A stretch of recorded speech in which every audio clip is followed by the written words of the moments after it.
अरस्तु कहते हैं, अगर ज्ञानी की संख्या कम, मूर्खों की संख्या ज्यादा होगी तो मूर्ख लोग ज्ञानी पर शासन करने लगेंगे। मानो या ना मानो, लेकिन भारत है तो मूर्खों का, महामूर्खों का ही देश है।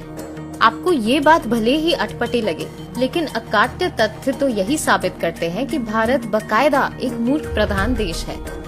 भारत यदि मूर्खों का देश ना होता तो 130 करोड़ लोग वाले इस देश में कैसे एक आदमी लाखों का सूट बूट पहनकर कहता है कि मैं गरीब हूँ और जनता उसे गरीब मान भी लेती है।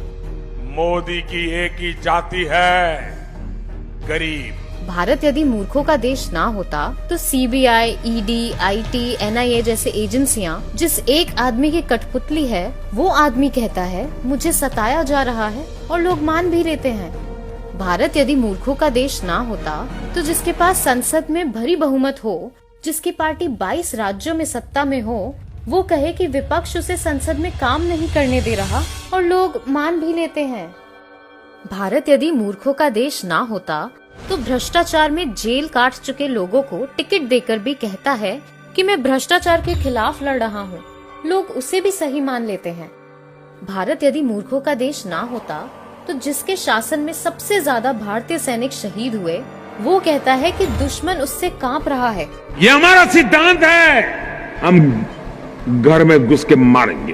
भारत यदि मूर्खों का देश ना होता तो जिसके राज्य में सबसे ज्यादा किसानों ने आत्महत्या की हो, फिर भी वो कहता फिरे कि उसने किसानों को खुशहाल बनाया है और लोग मान भी लेते हैं। भारत यदि मूर्खों का देश ना होता तो जिसके राज में बलात्कार की वारदातें रोजाना नए कीर्तिमान बना रही हो, फिर भी वो कहता है उनका बेटी बचाओ अभियान सफल है और हम मान भी लेते हैं। बेटी बचाओ, बेटी पढ़ाओ। काला बाजारी को खत्म करने का दावा करके नोटबंदी करने वाला छोटी बड़ी लाखों भारतीय कंपनियां बंद कराकर 2.5 करोड़ भारतीयों को बेरोजगार करके कहता है नोटबंदी सफल रही और लोग मान भी लेते हैं।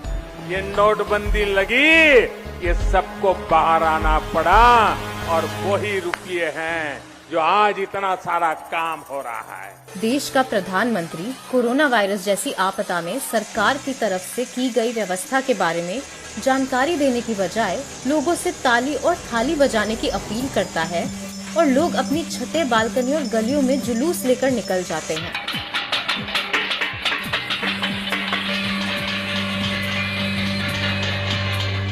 मूर्खों को धर्म, जात, गोत्र, खाप, आस्था, राष्ट्रवाद, जाति आधारित नफरत जैसे तोहफे हमेशा से बेहद पसंद आते हैं।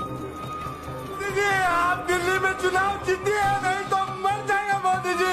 आप मेरी जान है मोदी जी, आपके बगैर नहीं जी सकते मोदी जी, नहीं जी सकते आप मोदी जी। शिक्षा, रोजगार, स्वास्थ्य सेवा जैसी बुनियादी जरूरत मूर्खों को नहीं दिखाई देती। वाह मोदी जी, वाह वाह।